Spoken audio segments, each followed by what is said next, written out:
Assalamu alaikum. Welcome to my channel Cuisine by Nuhat. এই একটি কেকের জার্নি শুরু করতে কি কিনা শুনেছি, কি কিনা বুঝেছি আর কি কিনা দেখেছি।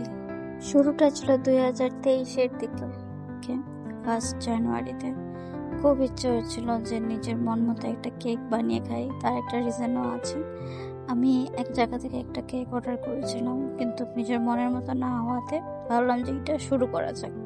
কিন্তু এটা শুরু করতে যে এত প্যারা শুনতে হবে, এত কিছু দেখতে হবে, চিন্তার বাইরে ছিল। তো যাই হোক, আমি শিখেছি, জেনেছি, অনেক কিছু বুঝেছি এবং সময়ের সাথে সাথে অনেক মানুষকেও চিনেছি। এবং আমি এটাও দেখেছি যে অনেক মানুষ আছে যে 2-3টা কেক বানিয়ে শিখে তারপর বলতেছে যে হুটহাট করে আমি কেকের বিজনেস করি, বা ওরা স্টার্টও করে দেয়। ওই 2-3টা কেক বানিয়ে স্টার্টও করে দেয় কেকের বিজনেসটা। আর এই জায়গায় আমি এত এক্সপিরিয়েন্স হওয়ার পরেও কেকের বিজনেস শুরু করতে পারতেছি না, কারণ আমি মনে করি আমার আরও শেখা উচিত। শেখার কোনো বয়স নেই, এরকম মনে করাটা কি ভুল?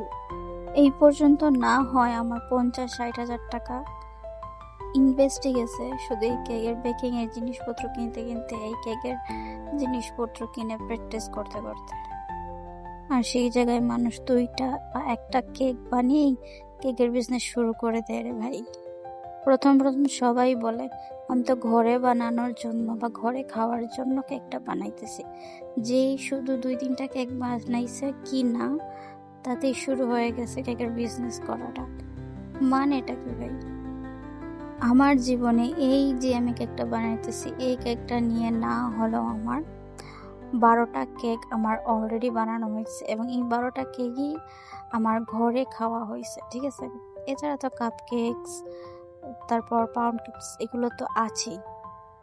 তারপরও আমি যখন আমার ভাইকে বা বোনকে বলি আমি এবার কেকের বিজনেস শুরু করতে চাইতেছি, ওরা বলে আরো এক্সপিরিয়েন্স করো, আরো এক্সপিরিয়েন্স করো, আরো এক্সপিরিয়েন্স করো। এত এক্সপিরিয়েন্স করতে করতে তো ভাই আমি বুড়ো হয়ে যেতেছি। শুধু ভাই না, বোনকেও বলতেছি প্লিজ আপনার এই ভিডিওটা দেখলে একটু বোঝার চেষ্টা করেন যে আমি এতটাও কাঁচা খেলোয়াড় রইনি। একটু হলেও এই পজিশনে বা এই কাজটাতে একটু হলেও পারফেক্টনেস আমার আছে, ঠিক আছে? কত মানুষকে আর ফ্রিতে কেক খাওয়াবো? আমি এটা বলতেছি না যে ঘরে যে কেক বানিয়ে খাওয়াইতেছি এটা ফ্রিতে, কিন্তু এই যে বিভিন্ন মানুষকে আমি কেক বানিয়ে দিচ্ছি, এতে তো আমার জিনিসগুলো নষ্ট হইতেছে। ওরা তো আমাকে একটা কেকের অর্ডারও দিচ্ছে না, আমার কেকটাকে প্রমোটও করে দিচ্ছে না। সুতরাং এরকম করে তো আর হচ্ছে না। মানুষ যত মাগনা পাইবে তত মাগনাই খাইবে। ওই একটা কথা আছে না, বইতে দিলে সইতে চাই, ওই রকম। তো যত আমি মানুষকে খাওয়াবো তত মানুষ খাবে, কিন্তু ওরা আমার কোনো কাজ করে দেবে না। আমার মোটিভেশন আপনারা চেনেন, আপনাদের থেকে আমি অনেক মোটিভেশন পাইছি। আগামী তো মোটিভেশন চাই, প্লিজ আমার একটু হলো মোটিভেটেড করুন। আর আমি এই রিলসটা ফেসবুকে যখন ছাড়বো, আপনারা প্লিজ আমাকে একটু সাপোর্ট করে দেবেন, কারণ এটা আমার নিউ একটা জার্নি শুরু করতে যাচ্ছি। আশা করি সবাই আমাকে একটু হলেও সাপোর্ট করবেন, এই আশাটা আমি আপনাদের কাছ থেকে রাখতে পারি।